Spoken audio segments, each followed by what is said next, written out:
ಶೀಘ್ರದಲ್ಲೇ metro train ticket ದರ ಏರಿಕೆಯಾಗಲಿದೆ. ಬೆಂಗಳೂರಿಗರಿಗೆ ಮತ್ತೊಂದು ಶಾಕಿಂಗ್ ನ್ಯೂಸ್ ಇದು. ಮೆಟ್ರೋ ಟ್ರೈನ್ ಟಿಕೆಟ್ ದರ ಏರಿಕೆಯಾಗಲಿದೆ. ಹಲವು ಬಾರಿ ಮೆಟ್ರೋ ದರ ಏರಿಕೆಯ ಬಗ್ಗೆ ಬಿಎಂಆರ್ಸಿಎಲ್ ಪ್ರಸ್ತಾಪ ಮಾಡಿತ್ತು.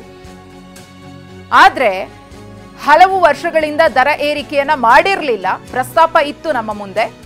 ಸದ್ಯ 15% 20% ಟಿಕೆಟ್ ದರ ಏರಿಕೆಯಾಗುವ ಸಾಧ್ಯತೆ ಇದೆ.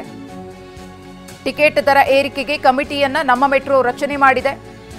ದಿ ಫೇರ್ ಫಿಕ್ಸೇಷನ್ ಕಮಿಟಿಯನ್ನ ರಚಿಸಲಾಗಿದೆ. FFC ಪ್ರಯಾಣಿಕರ ಸಲಹೆಯನ್ನ ಪಡೆದು ನಂತರ ದರ ಏರಿಕೆಯ ಬಗ್ಗೆ ಈ ಕಮಿಟಿ ನಿರ್ಧಾರವನ್ನ ತೆಗೆದುಕೊಳ್ಳಲಿದೆ. ಅಕ್ಟೋಬರ್ 21ರ ಒಳಗೆ ಪ್ರಯಾಣಿಕರ ಅಭಿಪ್ರಾಯವನ್ನ ತಿಳಿಸಲು ಅವಕಾಶವನ್ನ ಮಾಡಿಕೊಡಲಾಗಿದೆ. ಪ್ರಯಾಣಿಕರು ತಮ್ಮ ಸಲಹೆ ಸೂಚನೆಗಳನ್ನು ಕಳಿಸೋದಕ್ಕೆ ಒಂದು ಮೇಲ್ ಐಡಿಯನ್ನ ಕೂಡ ಕೊಡಲಾಗಿದೆ. ffc@bmrc.co.in ಮೆಟ್ರೋ ಪ್ರಯಾಣಿಕರು ಏನಾದರೂ ಸಲಹೆ ಸೂಚನೆಗಳು ಇದ್ರೆ, ತಮ್ಮ ಅಭಿಪ್ರಾಯಗಳು ಇದ್ರೆ ಶೇರ್ ಮಾಡಬಹುದು.